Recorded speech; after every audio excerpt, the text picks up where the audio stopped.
Well, good morning, everybody. It's good to see all of you. Go ahead and stand up. Let's sing this one together. I believe that the future is brighter. I believe in His promise for me. I believe that He's working and He's not done. The best is yet to come. I know He makes the anxious courageous. I know He makes the doubters believe. I know He won't stop working 'cause He's not done. The best is yet to come. Oh, I've got this hope in my soul. I know You won't let me go. Lord, I believe with Your life in me, I just begun. The best is yet to come. I believe that He gives second chances. I believe that He works all things for good. I believe that He's working and He's not done. The best is yet to come. Yes, I've got this hope in my soul. I know You won't let me go. Lord, I believe with Your life in me, I've just begun. Yes, I've got this hope in my soul. I know You won't let me go. Oh Lord, I believe with Your life in me, I've just begun. The best is yet to come. Come on. Yeah, I've got my hopes up. You make my hopes rise. I've got my hopes up. You make my whole life. I've got my hopes up. You make my hopes rise. I've got my hopes up. You hold my whole life. I've got my hopes up. You make my hopes rise. I've got my hopes up. You hold my whole life. I've got my hopes up. You make my hopes rise. I've got my hopes up. You hold my whole life. Yeah, I've got this hope in my soul. I know You won't let me go. Yeah, Lord, I believe with Your life in me, I've just begun. Oh, I've got this hope in my soul. I know You won't let me go. Lord, I believe with Your life in me, I've just begun. The best is yet to come.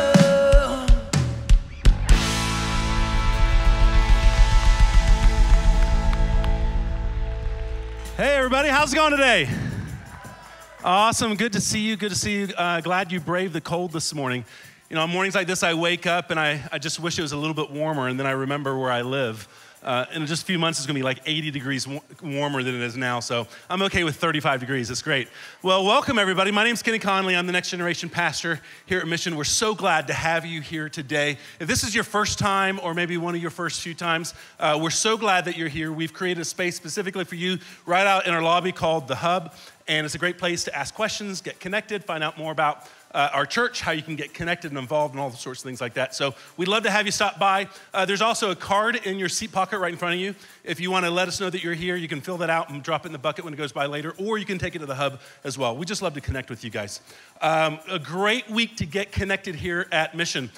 We launch many new groups this week, short-term groups, all sorts of things.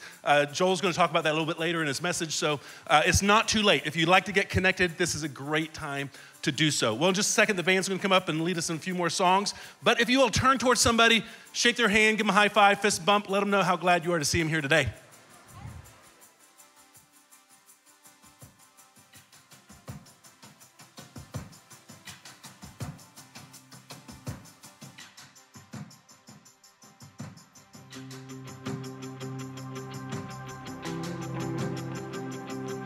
I raise a hallelujah in the presence of my enemies. Yeah, I raise a hallelujah louder than the unbelief. I raise a hallelujah. My weapon is a melody. I raise a hallelujah. Yes, heaven comes to fight for me. I'm gonna sing in the middle of a storm. Louder and louder, you're gonna hear my praises roar. Up from the ashes, hope will arise. Death is defeated, the King is alive. Yeah. All right, come on, let's sing it. Oh, I raise a hallelujah. With everything inside of me, I raise a hallelujah. Oh, I will watch the darkness flee. I raise a hallelujah. Oh, in the middle of the mystery, I raise a hallelujah. Fear you lost your hold. Oh, fear you lost your hold on me. Yeah. Oh, I'm gonna sing in the middle of the storm. Louder and louder, you're gonna hear my praises roar. Up from the ashes, hope will arise. Death is defeated, the King is alive. Oh, sing a little louder in the presence of my enemy. I'll sing a little louder, oh, louder than the unbelief. Sing a little louder, my weapon is a melody. Sing a little louder, yeah, heaven comes to fight for me. Sing a little louder in the presence of my enemy. I'll sing a little louder, oh, louder than the unbelief. Sing a little louder, my weapon is a melody. Yeah, sing a little louder, yeah, heaven comes to fight for me. Sing a little louder, I'm gonna sing in the middle of the storm. Louder and louder, you're gonna hear my praises roar. Up from the ashes, hope will arise. Death is defeated, the King is alive.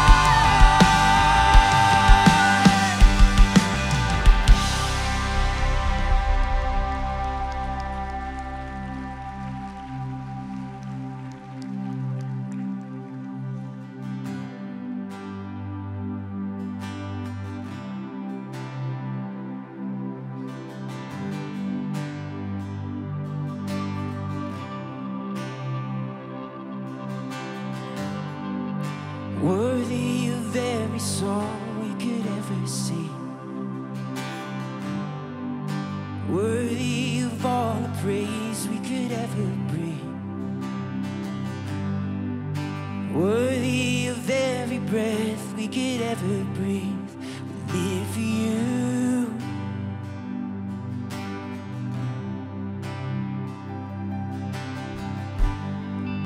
Jesus, the name above every other name. Jesus, the only one who could ever save.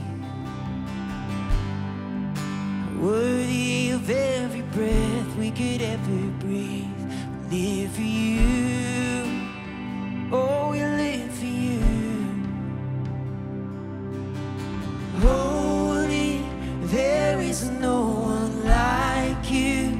There is none beside you. Open up my eyes in wonder. Show me who you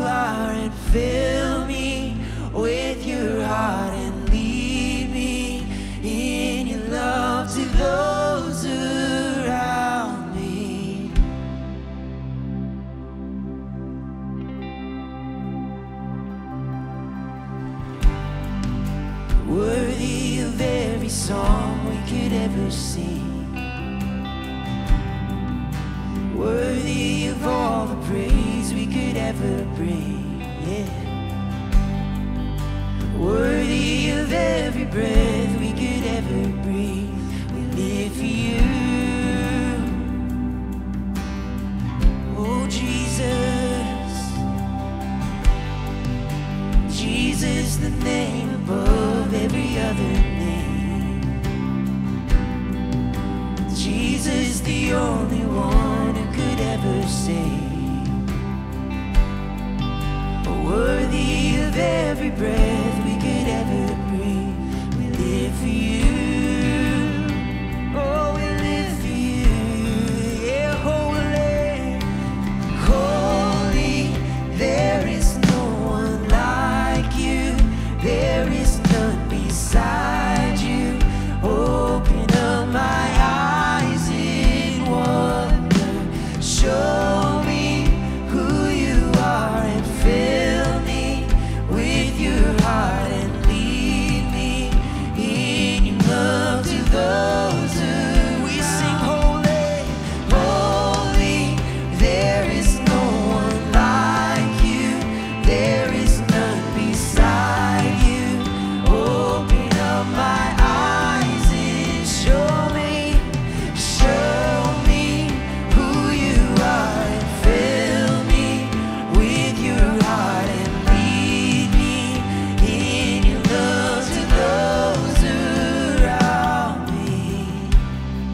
Yes, you are holy.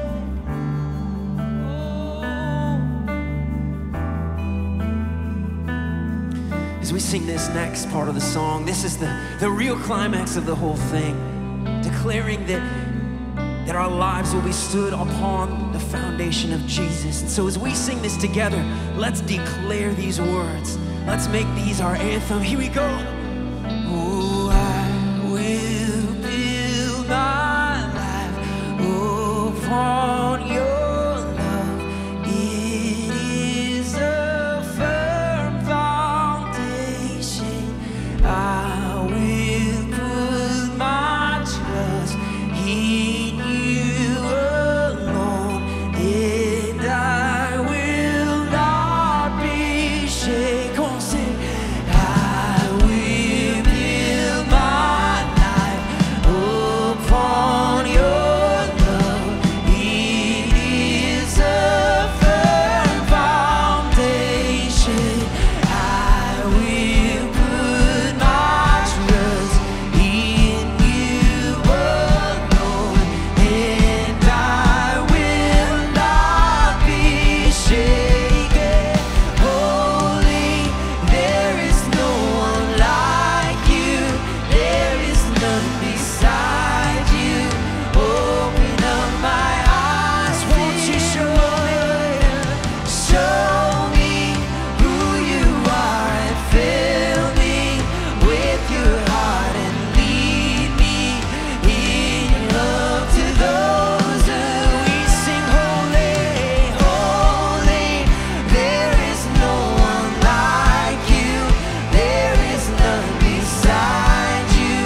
Open up my eyes in wonder. Show me who you are and fill me with your love and lead me in your love to those around me. I will build my life upon your love. It is a firm ground. I will put my trust. I will put my trust in you alone. Not be shaken.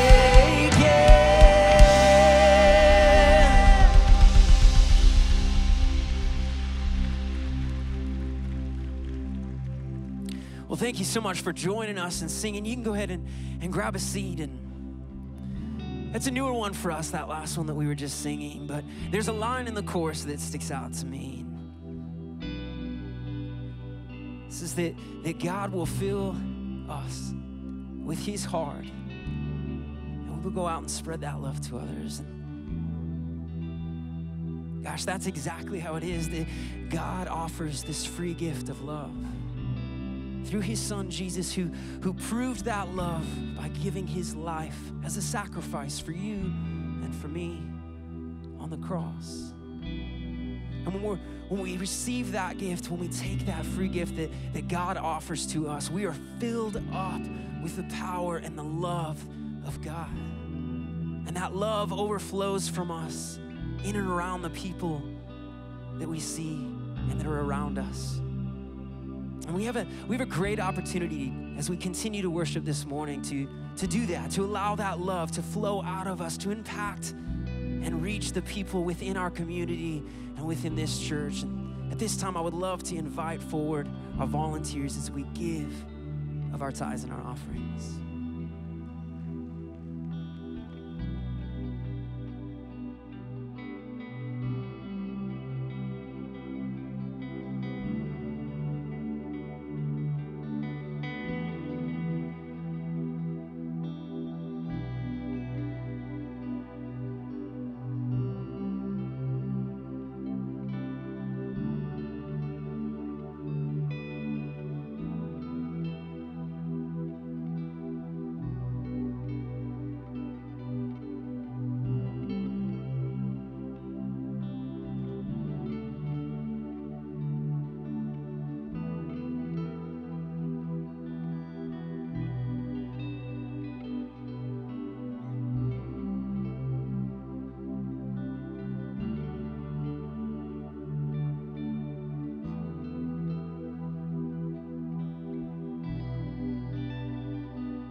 Well, welcome back to Mission. If you weren't here with us last week, we kicked off a brand new series for not just a new year, but a new decade called Fresh Start.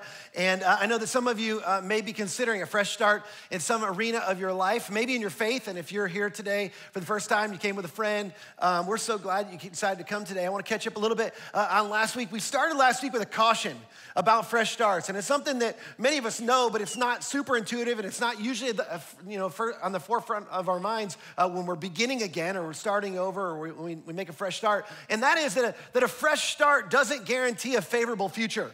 It doesn't necessarily mean that next time won't be like the last time. And some of you, like me, you've had a front row seat for people, and you've watched in their lives as they've made a fresh start in some arena of life, only to find themselves back in the same mess all over again. They sort of hit Control-Alt-Delete, hit reset, and rebooted on the same sort of system and thinking and approach that they did last time. They found themselves back in the same exact circumstances. And that's why last week we identified some of the myths that go along with fresh starts. We talked about the importance of reflection.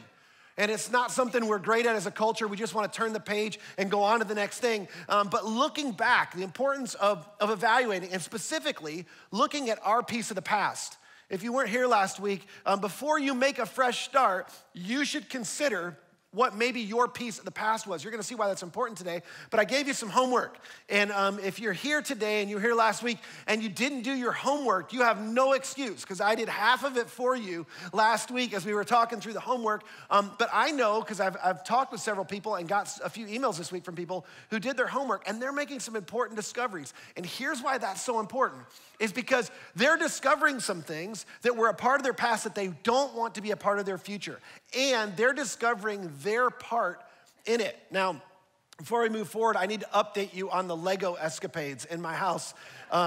If you weren't here last week, our Legoland threw up in my house over the holidays and birthdays, and we've got Legos for days. We had boxes stacked of sets. Well, probably the biggest set we had was this one Star Wars ship. I was asked earlier, was it the Millennium Falcon? It's not the Millennium Falcon. That would have been awesome. But it's a pretty big ship.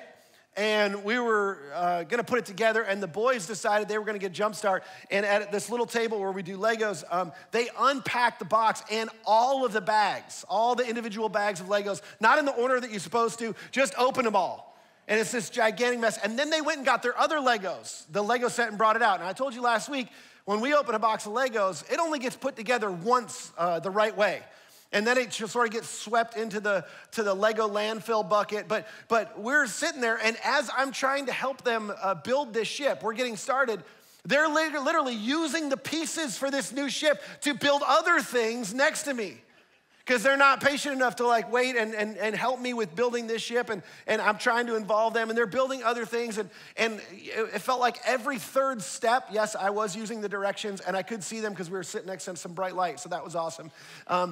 But every third step, I couldn't find the piece we needed. I'm like, where's this piece? And it's either in one of their little creations or it's on the floor somewhere, and it's like, so I sort of hit a new low as a dad as it relates to projects with my kids. I finally was like, I quit, I'm not doing this anymore. Like, we're never gonna finish this, we're never gonna get this, and like, I'm done. And my 6-year-old, I was sitting there with my 6 and 4, and my 6-year-old looked at me, he goes, Daddy, in the Thomas family, we don't quit when things get hard.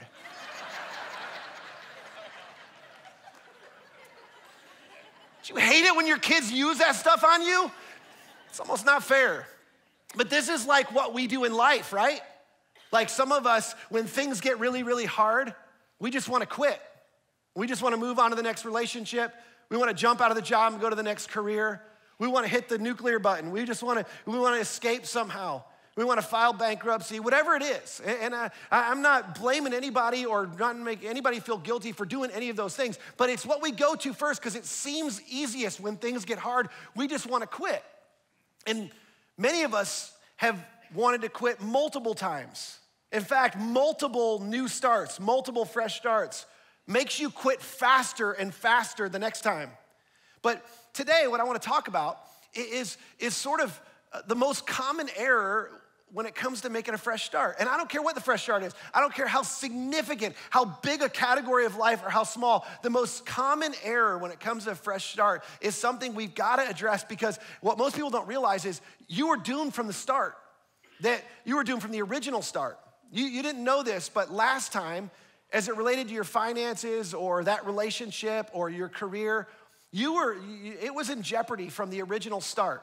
And this is an error that has to be addressed, or else next time will be a repeat of last time. And that's sort of what this series is about, is how to make sure that next time isn't a repeat of last time. And we don't repeat the same exact mistakes. Again, last week was about reflecting. Today is about something completely different. If you have a Bible with you, I'd love for you to turn to Matthew chapter 7. It's the first account we have of 4 accounts of Jesus' life in the New Testament. In Matthew chapter 7, at the end of Matthew chapter 7, we're sort of near the end of the Sermon on the Mount.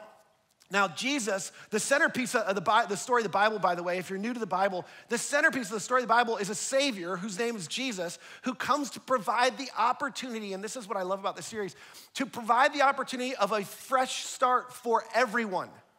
Regardless of where you've been, regardless of what you've done, regardless of what you've been through, regardless of what happened last time, Jesus came to provide the whole world with the opportunity for a fresh start. Nobody excluded. And in Matthew chapters 5 through 7, we have recorded some of Jesus's early teachings. And it's become known as the Sermon on the Mount. Literally, after doing some miracles and gathering a large crowd, he goes over and he kind of climbs up and sits on a mountain and he begins to teach. And he teaches all sorts of things. And as Jesus begins to teach, he begins to flip everything upside down. In fact, much of what he was saying didn't even necessarily make sense to them. And he did it in this way. He sort of contrasted sort of his new fresh start approach with what they had heard and the way they had operated in the past. I mean, what he said was, you've heard this, but I say this. For instance, he'd say, you heard not to murder, don't murder, that's in the law. But I say, if you have a bad attitude or poor motives in dealing with somebody else, that's the same thing as murder. Really? Yeah. And look, you've heard it say, don't commit adultery. But here's what I would say. If you look too long, if you look with lust in your heart, that's the same thing as committing adultery in your heart, even though you didn't do it, in public or in an actual way. You've committed adultery in your heart. You've heard it said to not break your oaths. But here's what I would say. You shouldn't swear oaths.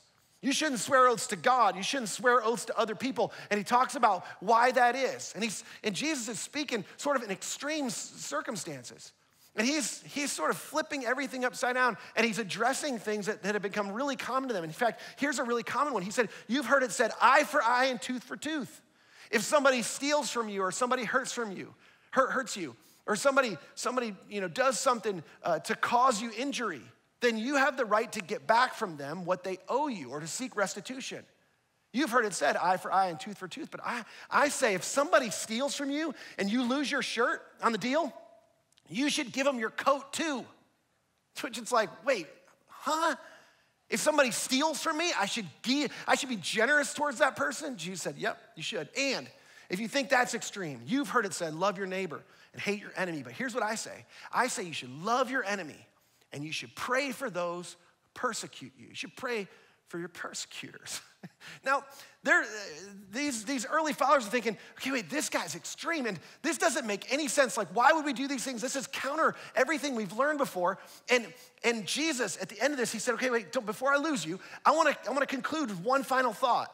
And he uses a word picture that many of us learned. If you grew up in church, you learned this on a flannel graph when you were a kid. You heard this story. You may have even learned a song connected to this. This is what he says. He begins to tell the story. He says, look, therefore, he gets done teaching. Therefore, everyone who hears these words of mine, these things I've been teaching you, and puts them into practice is like a wise man who built his house on the rock. Hearing and listening, that's important. I mean, that's all great. I'm glad you sat here and listened to my sermon. Glad you listened to my instructions, but you get no credit. That is gonna be no help for you. You have to put it into practice. And then he uses this Greek word, and we're gonna come back to it in a minute, but it's this Greek word, poieo. And the reason I highlight it is because it's not the common word for doing something. This is almost like embodying. In fact, later you're gonna see it's used in the scripture as a noun. It's as a doer. He's basically like, listen, don't just be a hearer, be a doer. You need to do and be somebody who acts upon, be somebody who performs based on what they've heard. What do you mean what we've heard? Well, these words of mine, these words of thine, any of these things that I teach you, when you hear them, I expect you to put them into practice, to act on them right away. I mean, wait, Jesus, don't you think we should test them or we should consider them or we should try them? No. This is like Yoda said. This is either do or do not do. There is no try. No one who's wise tries these things. They just do them. And then he goes on, he says, look, there's benefits to that. When the rain comes and the streams rise and the winds blow and beat against the house, it won't fall because it had its foundation on the rock. Now, this foundation or this rock was the key to surviving adversity, weathering the storms. Obviously, this is a metaphor. If you want to survive adversity, if you want to weather the storms of next time, whether it's in your career or your marriage, whatever arena of life it is, when you're making a fresh start, if you want to survive the storms, survive adversity, it only happens if you have a strong foundation. He goes on, he says, but everyone who hears these words of mine and does not put them into practice is like a foolish man. And it's just contrasting. I mean, we like the wise man thing, but when he says it's like a foolish man, somehow we take offense, like as if he's talking to us. It's like a foolish man who built his house on sand. Now, this may seem harsh, and it might even, if you're really paying attention, it might seem arrogant. But Jesus is saying foolish people are those who build on weak foundations, specifically because they failed to act on my words. So you're saying if I don't listen to you, I'm like a fool who builds my house in the sand? Nobody does that. He said, yeah, there are people that do that. There's lots of people who do that. They don't listen to, they listen and they hear my words, but they don't listen as if to put them into practice. They don't act on them. They don't practice what they've heard. And they pay the price. He goes on, he says this. He said the rain came down, the streams rose, and the winds blew and beat against that house that was built on the sand, and it fell with a great crash.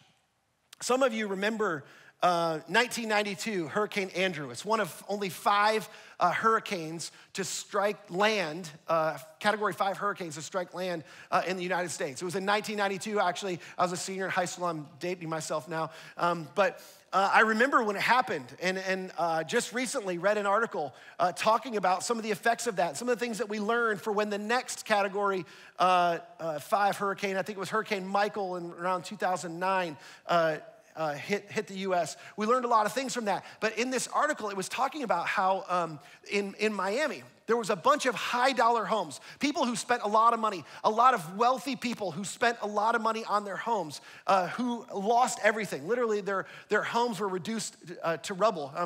Here's a picture of the hurricane. Some of you remember this. This is the state of Florida. You can see this hurricane was just massive. And it was barreling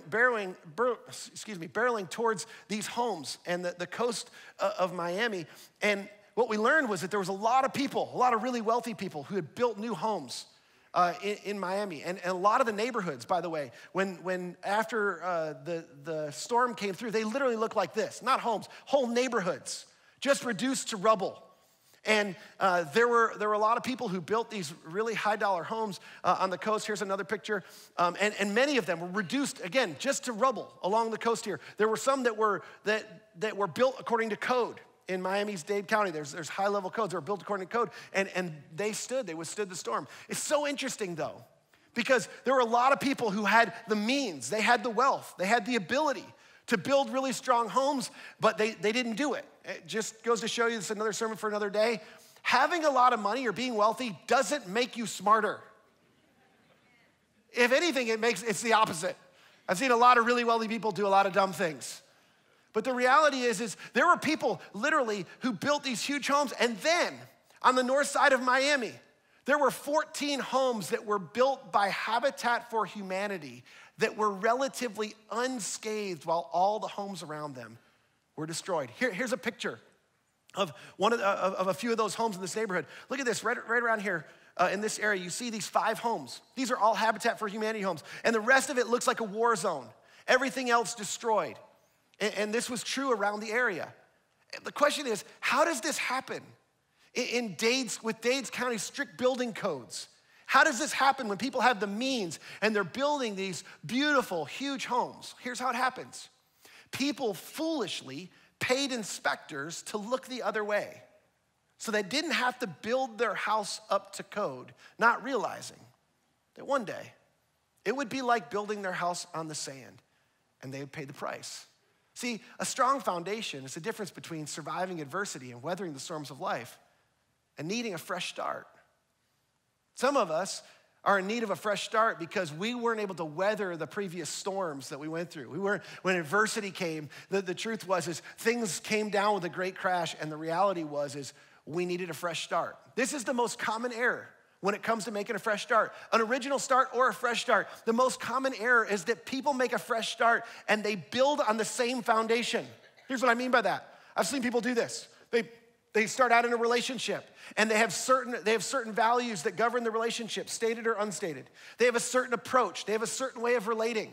And when that relationship goes bad, they jump out of that relationship into another relationship with the same set of values and the same approach and the same sort of governing thinking as they head into the relationship. Now, just so you know, this is how you guarantee. If you want to guarantee that the next time is like the last time, you just build your fresh start on the same foundation. The reason this is the most common error is because when you think about what Jesus is teaching, this is just common sense.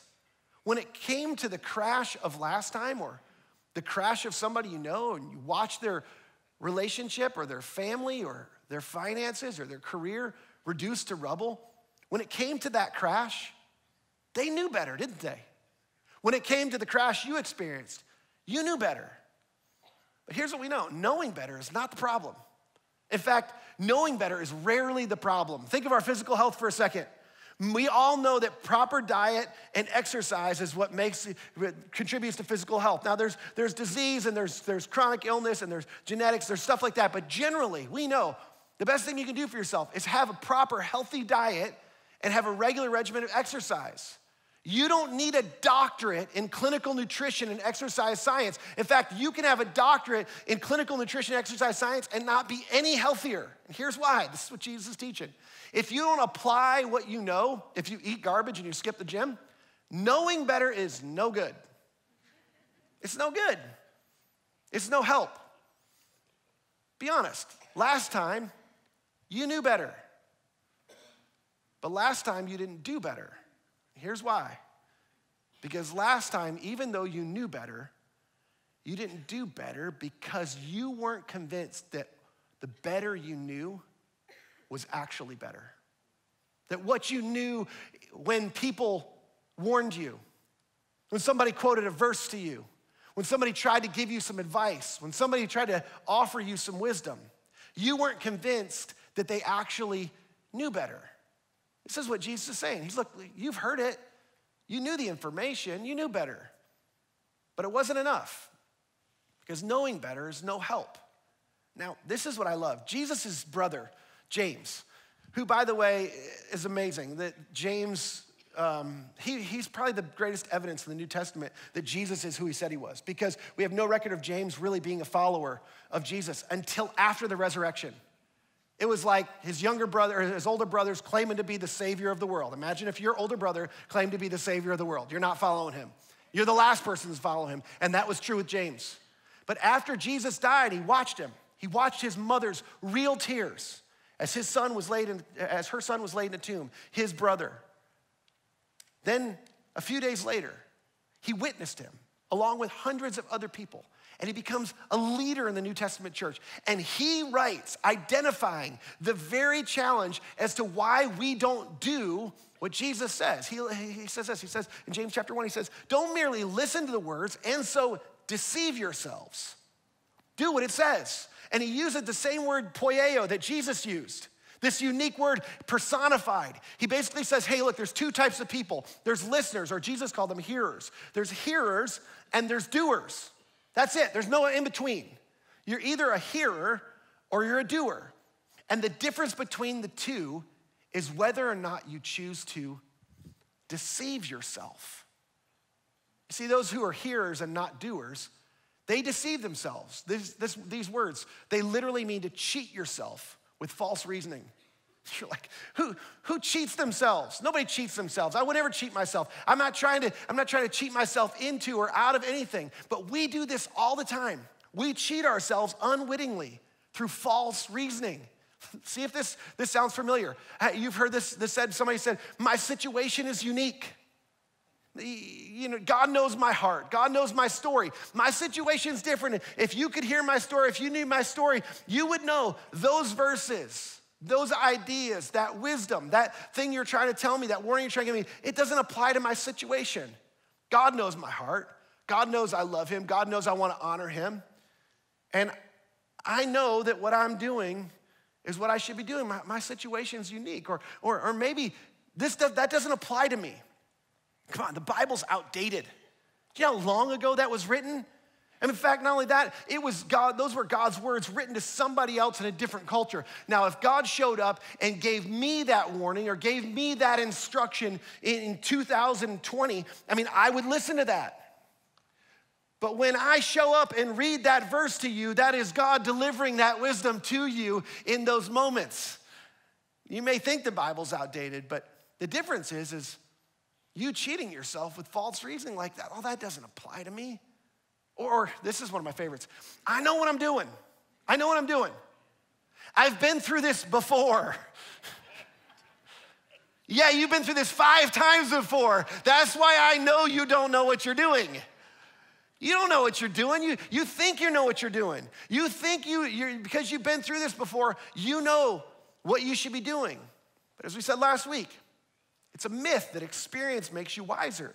It just makes you older.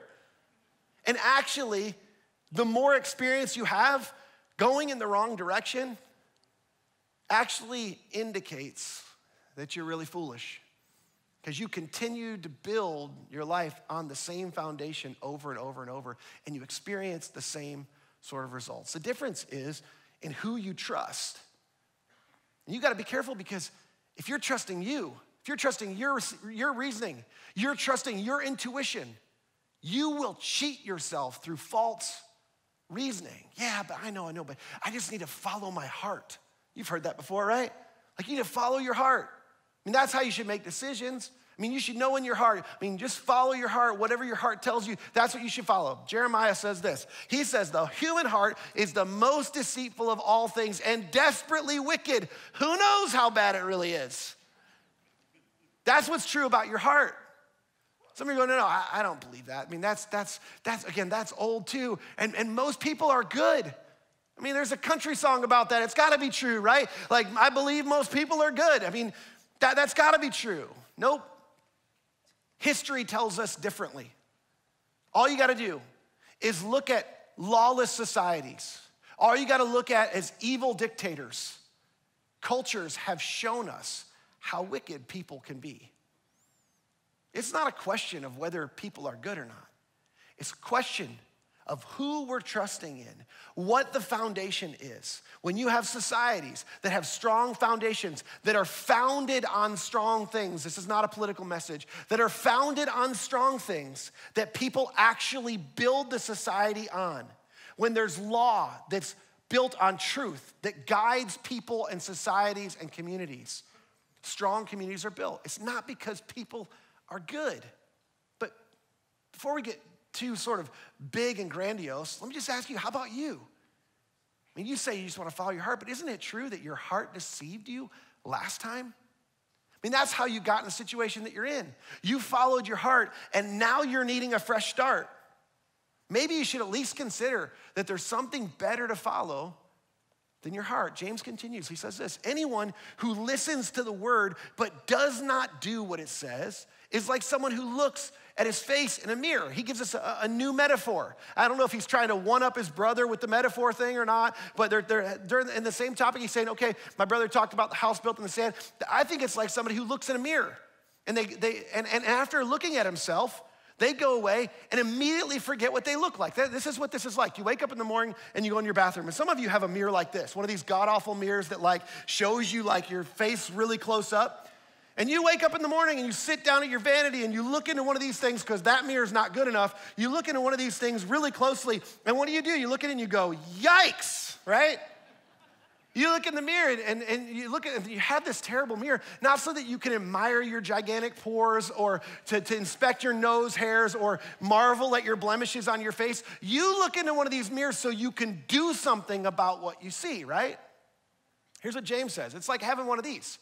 Walking into your bathroom, sitting down, look in the mirror, and deciding to walk out and do nothing about the yikes in the mirror. Now, who does that? Not you. You look amazing. I mean, you did something about the yikes you saw in the mirror, because I know you didn't wake up looking that way. So you did something about the yikes you saw in the mirror. In fact, some of us have spent lots of money dealing with the yikes.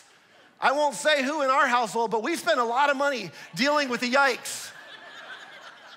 We've got potions, lotions, masks, treatments, techniques. There's people who have surgeries to deal with the yikes, right? We care about what happens in the mirror. Why do we care about what happens in the mirror? Here's why. To ignore the mirror is to ignore the truth. It's to ignore reality. When you think back on last time, that was probably part of the problem, wasn't it? You ignored the truth. You ignored reality. You ignored even though you knew better, because knowing wasn't enough. You had to put it into practice.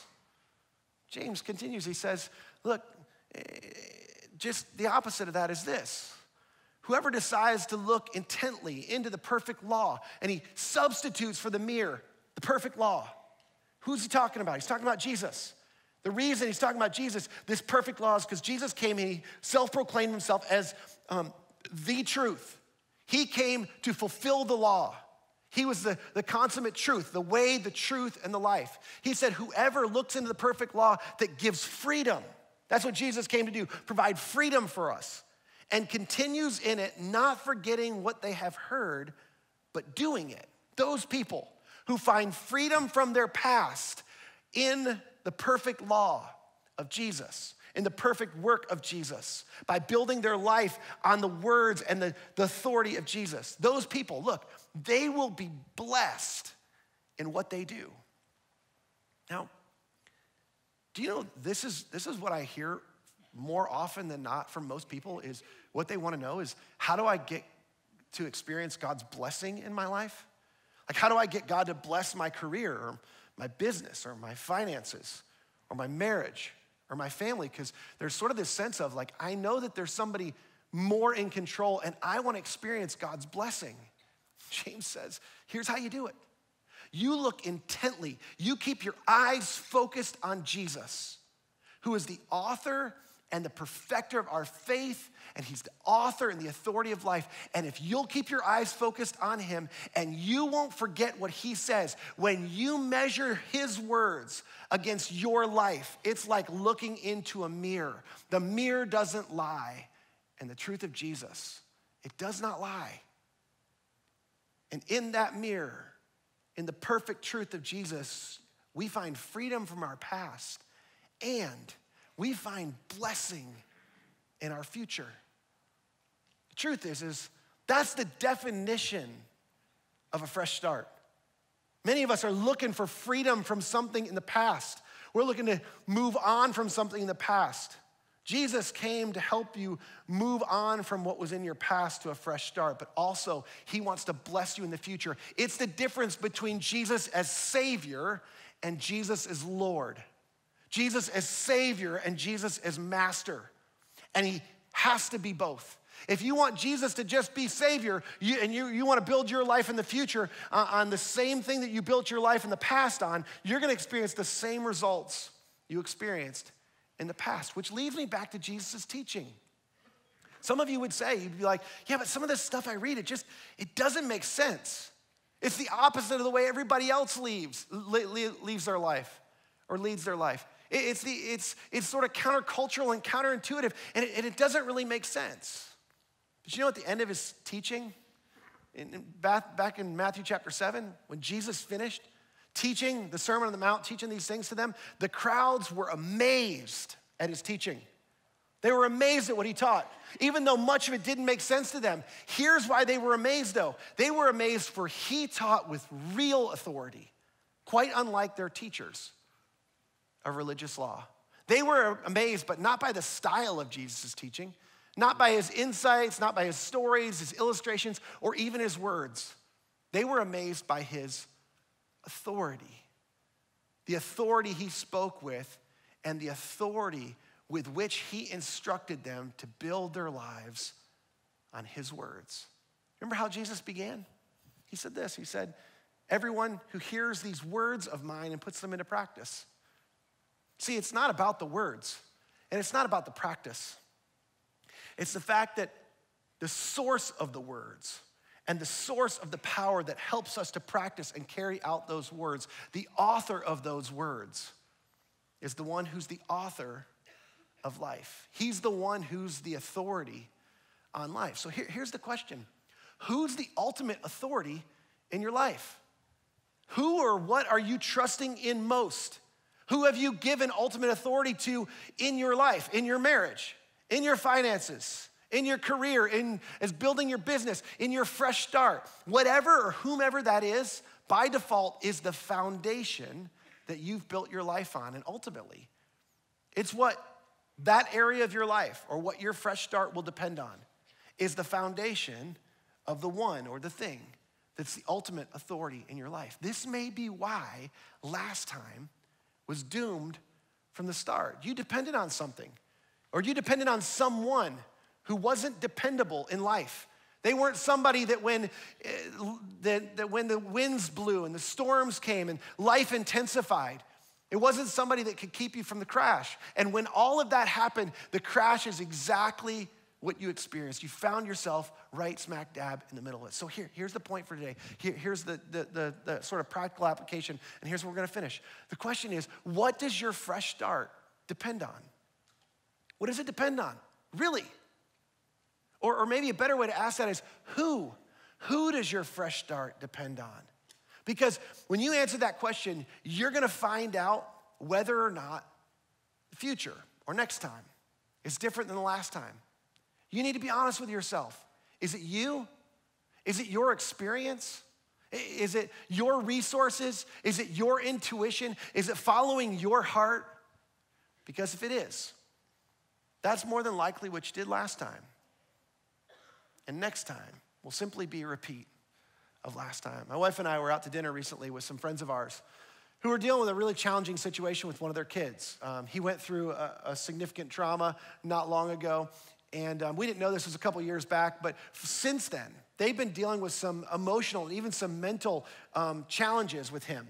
I would say maybe even some emotional or mental disorders with him. It could be some mental health challenges. And they've been trying to figure out how to address this. And they've been sort of doing it on their own, and they've been trying to figure it out. And as we were talking about it, it was clear that they were sort of in different camps. They had a difference of opinion about how they were supposed to deal with this. And so as we listened, and as I listened to what was going on, it was clear that he was sort of like, we know our kids better than anybody else. I mean, we've grown up with them. We know it. We've raised them. I mean, we know what they need. And she's sort of in the camp where she's going, well, we've been trying things, and we're not making any progress. It's not getting any better. He's still dealing with these same challenges over and over, and it's become sort of almost illogical, really difficult, hard for them to even to understand. And as we were sitting there, they were even sort of at odds again, replaying clearly some of the arguments they've had about this over and over. And they both want the best for their child, so it's not like a challenge between them, but they just have a really different perspective on this. And finally, she was like, okay, we've had this fight over and over again. What do you think? And she looked at me and she said, what do you think? I want to know what you think. And I was like, well, I don't know if this is going to be that helpful, but here's the first thing that comes to mind is, I think you need to decide who you're going to trust. Who do you trust most with what's best for your child? Now, it may be you. You may decide you trust you most because you think you have your child's best interest at heart. You think you can figure this out. Again, you know your child better than anybody else. I mean, you may feel like, you know what? We're going to trust in us. But at the end of the day, what you do is going to be based on who you trust. And whether you trust you or whether you trust a Christian counselor or a doctor or a psychologist, I mean, you're just going to have to decide who you're ultimately trusting, which is just like the situations for you and for me. Whatever challenge, whatever difficulty you're going to face, it's part of life. There are storms that will come, that have come.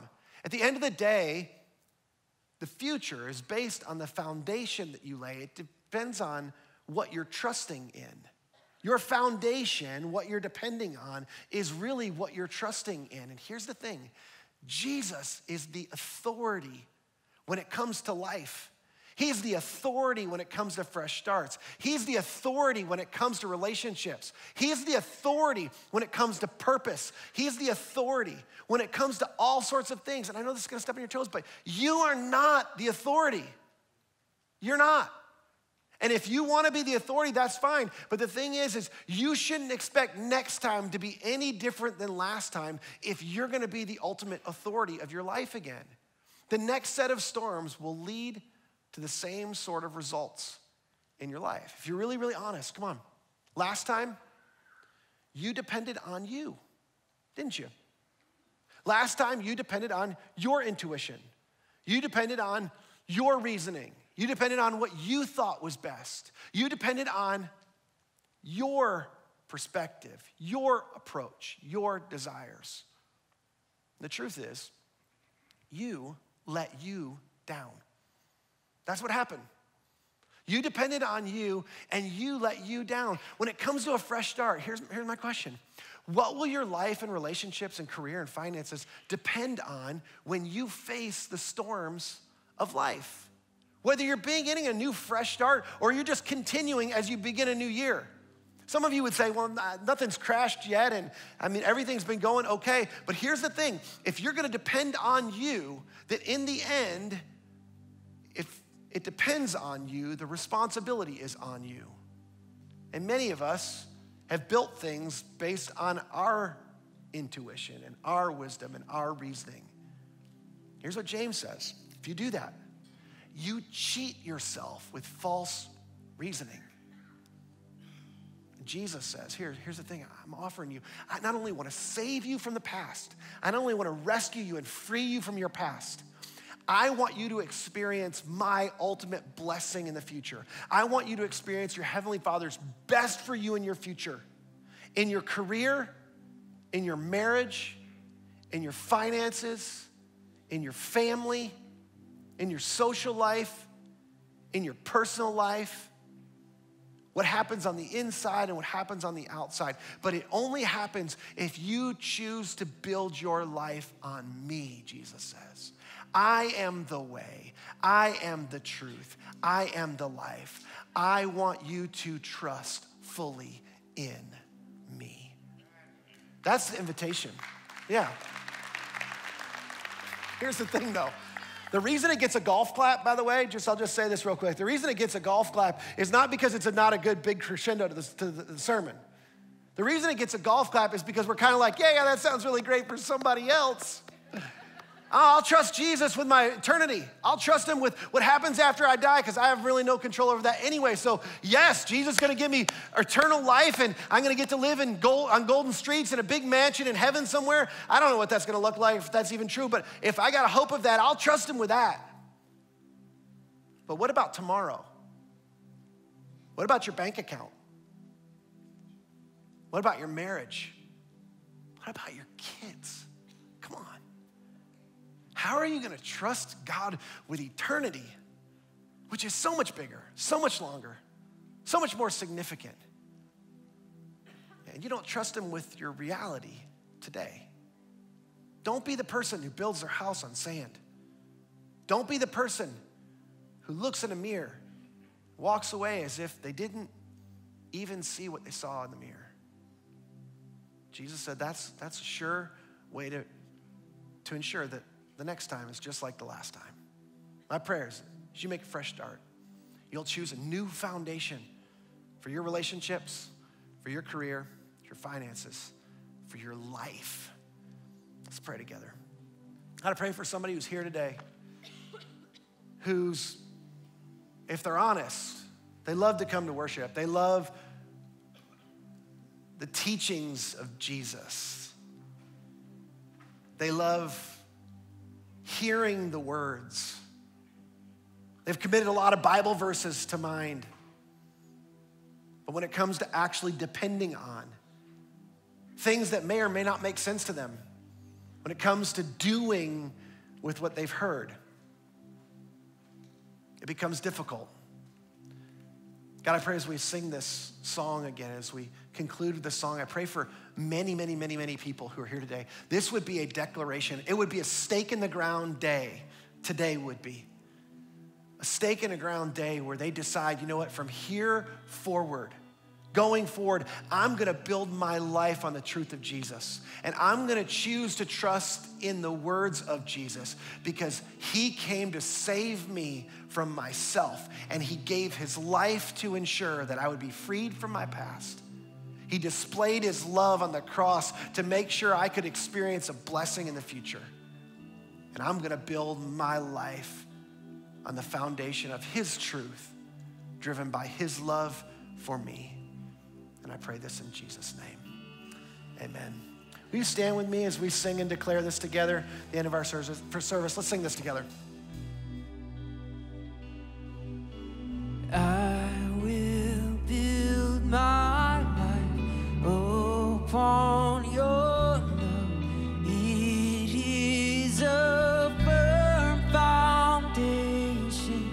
I will put my trust in you alone, and I will not be shaken. I will build my life upon your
That's my hope and prayer for you today, is that you would find a new foundation so you can truly experience the blessing, the best your Heavenly Father has for you in life. I don't want it just to be about the weekend, though, where you find and you're building that foundation. Some of you need some more help. You need to be surrounded by some people. You need to engage. You need to find out more about this person, Jesus, and engage in building and allowing him to build the foundation in your life. And so we've got all sorts of great things that are starting up. Kenny told you earlier, I was going to let you know. Here's a couple of things that are starting this week. We have a brand new study. We've never done this before, called Immerse. It's fantastic. It's a part of a larger study, but it's about really immersing into the scriptures. And this Immerse study is all about the Messiah. It's all about Jesus and the way of Jesus and following the way of Jesus. We have a women's study that's beginning Wednesday morning. There's a study in the evening that's co-ed. We'd love for you to take advantage of that. Some of you are looking to make a fresh start financially. We have a Financial Peace University group that's starting, that lots and lots of people have found financial freedom through going through that. That begins this week. Next month, we're beginning a Rooted study. We've done this several times. If you're somebody who's looking to build a series of foundational building blocks for your faith in your life, and you're going, I don't know what I believe about a lot of different things, Rooted is a great study for that. It could be a great option for you. If you don't know where to start, and you're going, hey, I don't know what to do. I could jump into one of those things, but I'm sort of, either kind of hit a plateau or I'm starting out. A great option is the Thrive Experience. I know a lot of you have tried to get in, and we've had waiting lists because it's been full, but we have 3 new groups that are coming up that are starting. At the beginning of February, we're doing 2 groups on the weekend, one during this service time and one during the 11:59 service time. And then in March, we're starting one in the evening at 6:30 in the evening on Wednesdays. We'd love for you to take advantage. There's lots of things happening that you can jump into to continue to build the foundation of your faith and the foundation of your life on Jesus. I hope you'll take advantage of those things. Thanks so much for being here with us today. I hope you have a great week, and we'll see you next Sunday.